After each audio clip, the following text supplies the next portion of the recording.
हिंदू धर्म में 33 करोड़ देवी देवता हैं। रोजी देने वाला अलग, बारिश बरसाने वाला अलग, पैदा करने वाला अलग। जो 3 बड़े बड़े खुदा माने जाते हैं हिंदू धर्म में, वो 3 हैं बड़े बड़े, ब्रह्मा, विष्णु, महादेव। ब्रह्मा दुनिया का बनाने वाला, ये है क्रिएटर। विष्णु ये है पैदा करने वाला, ये है पालने वाला। विष्णु ये परवरिश करता है, पालता है, रोजी रोटी देने वाला। और महादेव यानी शिव ये है मारने वाले, ये है मारने वाले। दोस्तों आरिफ इस्लाम वर्सेस संत रामपाल जी महाराज। दोस्तों आरिफ इस्लाम का कहना यह है कि आरिफ इस्लाम ये कहते हैं कि हिंदू धर्म में ब्रह्मा विष्णु में सबसे बड़े हैं। तो इस वीडियो में देखेंगे कि आरिफ इस्लाम क्या कहते हैं और संत रामपाल जी महाराज का सत्संग में क्या बताते हैं। इस वीडियो में देखेंगे जो भी सदग्रंथों के आधार पर बताते हैं बताएंगे, उनका मानेंगे। जो सदग्रंथों के आधार पर नहीं बताएंगे हम उनका नहीं मानेंगे। सिंपल सी बात है। ये आरिफ इस्लाम बताते हैं कि ब्रह्मा विष्णु महेश हिंदू धर्म में बड़े हैं। ब्रह्मा जी का काम है कि सृष्टि का रचयिता है, ये सृष्टि के रचने वाला है। और विष्णु जी का काम क्या है, ये पालन है, ये परवरिश करता है, जन्म देता है। और इनका शंकर जी क्या काम करते हैं, ये सभी को मारते हैं। इनका जो है पहला सवाल ही गलत है, जो कि ये बताते हैं कि ब्रह्मा जी ने सृष्टि रचना की है। और इनका 2 बात सही है जो बताते हैं। विष्णु जी के बारे में ये पालनहार हैं, खिलाते पिलाते हैं, और शंकर जी मारते हैं। ये 2 बात सही है। बाकी ये जो पहला सवाल था ब्रह्मा जी सृष्टि के क्रिएटर हैं, ये बात गलत है। अब संत रामपाल जी महाराज का सत्संग सुनिए।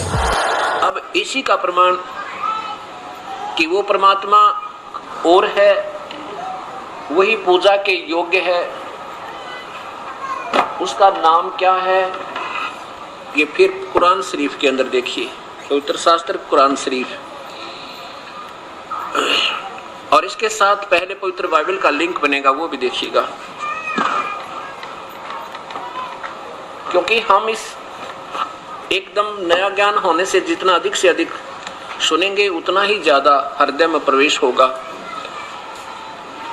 अब हजारों वर्षों से, 3 युगों से हम यही सुनते आ रहे थे जो हमें आज सत्य लग रहा था, लेकिन अब ये पता लगेगा कि सत्य क्या है। पवित्र शास्त्र बाइबल, इंडिया बाइबल लिटरेचर, बरका रोड मद्रास, इससे प्रकाशित है। इसमें पहले ही उत्पत्ति के अंदर लिखा है कि परमात्मा ने 6 दिन में सृष्टि रची। विश्व की सृष्टि के 7 दिन, पहला दिन, दूसरा दिन, तीसरा दिन और चौथा दिन। और आगे देखो ये 5वां दिन। और छठे दिन में क्या बताया है कि परमात्मा कैसा है, ये भी बता दिया। यहाँ देखिए, फिर परमेश्वर ने कहा हम मनुष्य को अपने स्वरूप के अनुसार अपनी समानता में बनाए, और वे समुद्र की मछलियों और आकाश के पक्षियों और घरेलू पशुओं और सारी पृथ्वी पर सब रेंगने वाले जंतुओं पर जो पृथ्वी पर रेंगते हैं अधिकार रखे। तब परमेश्वर ने मनुष्य को अपने स्वरूप के अनुसार उत्पन्न किया, अर्थात भगवान मनुष्य जैसा है, प्रभु मनुष्य जैसा है, जिसने सबसे पहले सृष्टि रची। आदि मूल परमेश्वर, वो सतपुरुष अकाल मूर्त मनुष्य जैसा है। तब परमेश्वर ने मनुष्य को अपने स्वरूप के अनुसार उत्पन्न किया।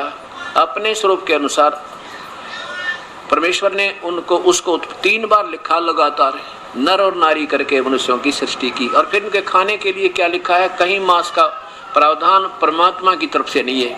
आगे कोई इसमें पवित्र बाइबल में कोई आगे आदेश है तो परमात्मा का नहीं, कि फरिश्ते और देवताओं का जो हानिकारक होगा उसको ऑर्डर, उस आदेश को मानने से। फिर परमेश्वर ने उनसे कहा सुनो, जितने बीज वाले छोटे छोटे पेड़ सारी पृथ्वी के ऊपर हैं और जितने वृक्षों में बीज वाले फल हैं वे सब मैंने तुम्हें दिए हैं, वो तुम्हारे भोजन के लिए होंगे। बस परमात्मा तो ये आदेश देकर 7वें दिन तख्त पर जा बैठा। बाद में जो अटकलें लगाई गई है किसी कुरान शरीफ में, पवित्र बाइबल में या पुराणों में, ये सब देवों की, फरिश्तों की और या किसी पितरों की अटकलें हैं, वो हमें माननी नहीं है।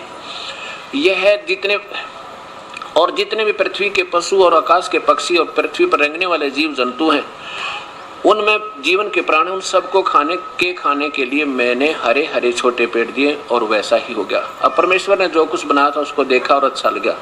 सांझ हुई, फिर भोर हुआ, ईश्वर का 6वां दिन हो गया। 7वें दिन यूं आकाश और पृथ्वी की उनकी सारी सेना बनाना समाप्त हो गया और परमेश्वर ने अपना काम जो करता था वो समाप्त किया।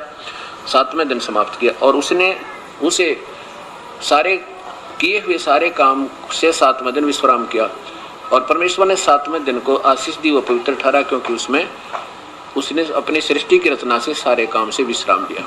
अब क्या हो गया, परमात्मा तो 6 दिन में सृष्टि रचकर 7वें दिन वो पूर्ण ब्रह्म सत्पुरुष अपने विधिवत स्थल पर जाकर विश्राम किया और कानून बना के देंगे। आगे इस काल की कला शुरू होती है, उसने फिर अपनी अटकलों से इस जीव को अटका रखा है, और इसके संविधान, परमात्मा के संविधान तोड़ने तक ये सब दोषी हो जाते हैं। अब देखिएगा, यही कि जिसने 6 दिन में सृष्टि रची, 7वें दिन तख्त पर जा बैठा, अब उसका नाम क्या है। अब ये पवित्र शास्त्र कुरान शरीफ और कुरान मजीद ये नाम बताएंगी कि वो परमात्मा कबीर है, और फिर चारों वेद आपके सामने पेश किए जाएंगे। पवित्र शास्त्र, चारों वेद पवित्र, वो बताएंगे वो कबीर परमेश्वर है, और वो हमारे पाप कर्मों को भी काट सकता है और कोई नहीं काट सकता। अब देखिएगा, ये पवित्र कुरान शरीफ, यह वह इलामी किताब है जिसमें कोई संदेह की गुंजाइश नहीं। इसमें जो लिखा कहते हैं सब सत्य है, कोई संदेह नहीं इसमें। कुरान शरीफ कहाँ से छपी है? शेरवानी संस्करण, प्रकाशक लखनऊ, किताबघर, मौसम बाग, सीतापुर रोड, लखनऊ। और अंदर भी देखिए इसका प्रकाशन, लखनऊ, किताबघर, मौसम बाग, सीतापुर रोड, लखनऊ। इसमें सूरत फुरकानी नंबर 25 में ये स्पष्ट किया है कि वो परमात्मा कबीर है, जिसने 6 दिन में सृष्टि रची और 7वें दिन तख्त पर जा बैठा। है उसका नाम कबीर है। कुरान शरीफ सूरत फुरकानी 25, ये पूरा का पूरा प्रश्न, इस पवित्र शास्त्र का पूरा प्रश्न ज्यों का त्यों है। इसको फिर देवनागरी लिपि में भी ज्यों की त्यों अरबी को भी लिखा है, और फिर इनका अनुवाद भी हिंदी में देवनागरी में किया है। बहुत अच्छी मेहनत की है इस लेखक ने। इसमें लिखा है, 52वीं आयत में लिखा है कि फला तुतियल काफिरिन वजाहिदुम बिही जिहादन कबीरन। ये कबीर शब्द है, कबीर, पूर्ण परमात्मा कबीर। अब इसके लिए फिर और प्रमाण आपको साथ देना पड़ेगा कि ये कबीर शब्द है, इसमें कबीरन लिखा है, और ये पवित्र शास्त्र कुरान मजीद में इसको कबीरा लिखा है। इसको कबीर कहो, कबीरन कहो, कबीरा कहो, उस परमेश्वर का पूर्ण ब्रह्म का ही वास्तविक नाम यही है। कुरान मजीद फतेह मोहम्मद खान साहब जलंधरी, प्रकाशक हैं Mohammad and company, Bombay 59, 100 legends, Farid book depot, Delhi 6। इसमें देखिएगा,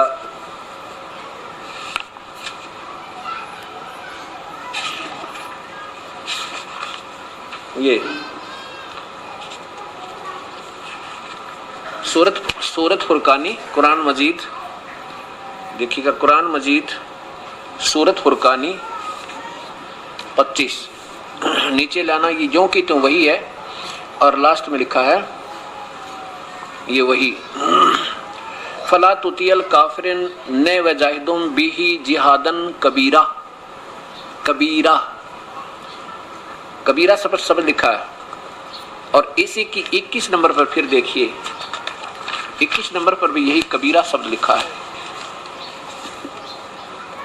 ये 21 नंबर आयत में अतुवन कबीरा, ये थोड़ा सा कट गया ये प्रिंट में, कबीरा।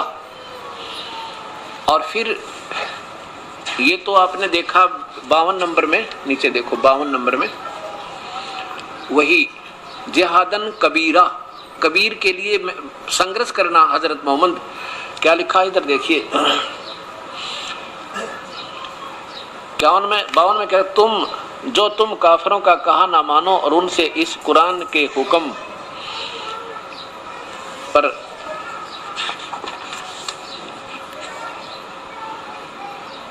के मुताबिक बड़े जोर से लड़ो नहीं। इन्होंने कबीर का शब्द बड़ा कर दिया, कब वो लिखना था लड़ो नहीं, संघर्ष करो। जिहाद माने संघर्ष होता है। अभी दिखाता हूँ।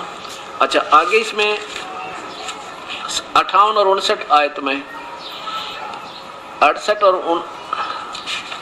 और ये देखो 68 और 58 और 59 58 नंबर आयत में लिखा है इबादत ही खबीरा, ये कबीरा ही है।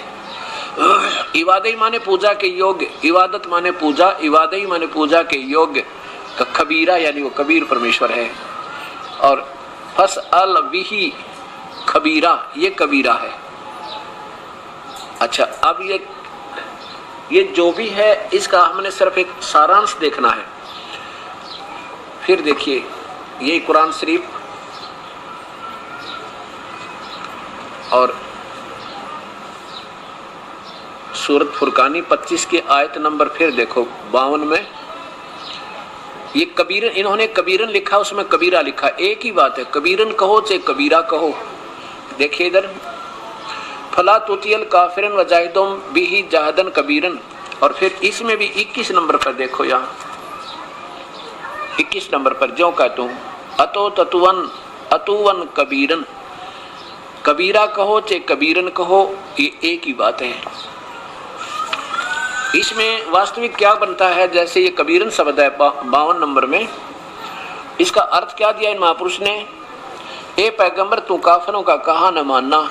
देखो कुरान शरीफ बोलने वाला अल्लाह कोई और है, जो हजरत मोहम्मद में प्रवेश करके या किसी अन्य पुजारी में प्रवेश करके बोल रहा है या आकाशवाणी करके कह रहा है, और कह रहा है वो अल्लाह जिसको हजरत मोहम्मद अपना खुदा माने, वो किसी और के बारे में कह रहा है कि हजरत मोहम्मद इस कुरान की अंदर जो हम तुम्हें इंस्ट्रक्शन दे रहे हैं, जो हिदायत दे रहे हैं, इनको ऊपर पूरा विश्वास करना। और काफिर लोग हैं वो नहीं मानेंगे कि कबीर परमात्मा है, इस बात के लिए तो उनसे संघर्ष करना, कबीर के लिए, उस कबीर परमेश्वर के लिए, कबीरा परमेश्वर के लिए संघर्ष करना, उनकी बातों में मत आना। और ये वही है, कौन है जिसने सारी सृष्टि रची, जिसने वो 6 दिन में सृष्टि रची और 7वें दिन तख्त पर जा बैठा। देखिए कबीर वही है जिसने 6 दिन में सृष्टि रची, 7वें दिन तख्त पर जा बैठा। अब देखो, अब यहाँ देखो 52-53 नंबर पे ये नीचे आप देख रहे थे कि ए पैगंबर तू काफिरों का कहा न मानना, और इस कुरान की दलीलों से, यानी मैं जो कह रहा हूँ इसके ऊपर भी पूरा विश्वास करके उस कबीर के लिए संघर्ष करो। बस इन्होंने बड़ा शब्द कर दिया, अर्थ कर दिया कबीर का बड़ा।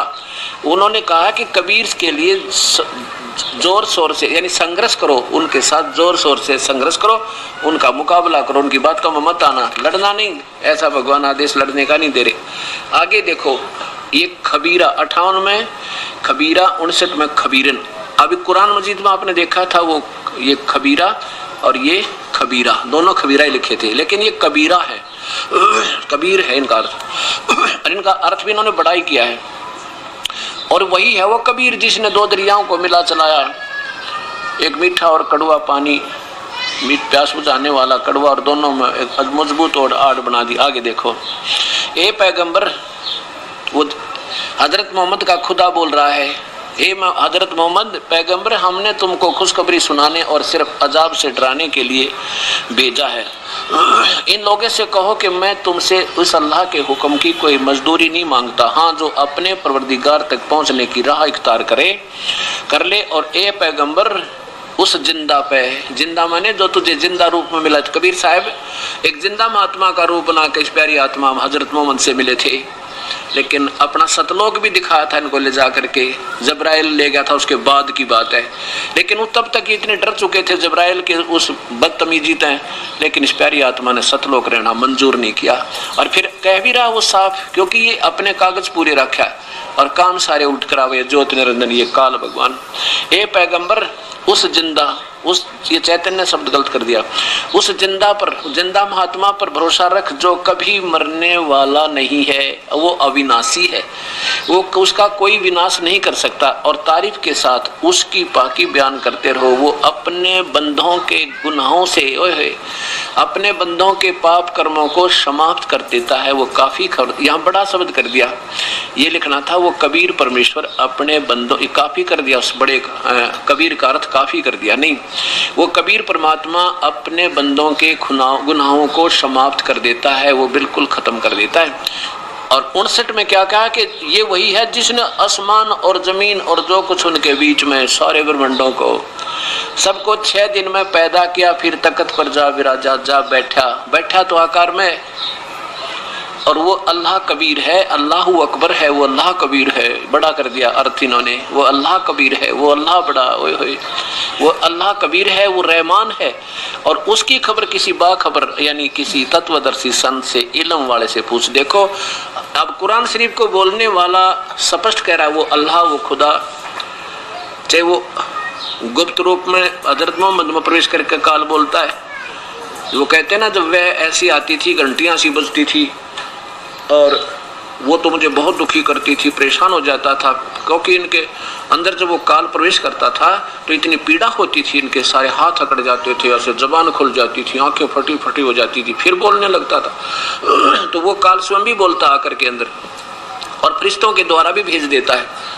ऐसे कुरान शरीफ जब जब वो काल आया, उसके फरिश्ते आए, तो उनके जो लेख थे वो संग्रह कर लिए, उसका एक पवित्र शास्त्र बना लिया। ऐसे ही आज वर्तमान में एक ब्रह्मा कुमारी पंथ चल रहा, जिसमें इन किसी ब्रह्मा कुमारी लड़की में एक ऊपर एक प्रेत आत्मा प्रवेश कर जाती है, एक लेखराज शर्मा की, और उसको प्रजापिता बनाए। और वो कहते हैं सदाशिव, ये काल न वो सर्वशक्तिमान बताते हैं। कहते हैं बस आकार तो है नहीं, केवल ज्योत बिंदु, और वो जो कुछ भी बोल रहे हैं उसको लिखा जा रहा है, वो एक शास्त्र बना लेंगे, एक मजहब का रूप धारण कर लेगा, जो काल तक का ही होगा और जन्म मृत्यु कभी समाप्त नहीं हो सकती। ऐसे देखिए, जो ही ये ऐसे इन कुरान उतरी हैं, जैसे आजकल ब्रह्मा कुमारी वालों के ऊपर ये काल फिर वही जाल फैला रहा है।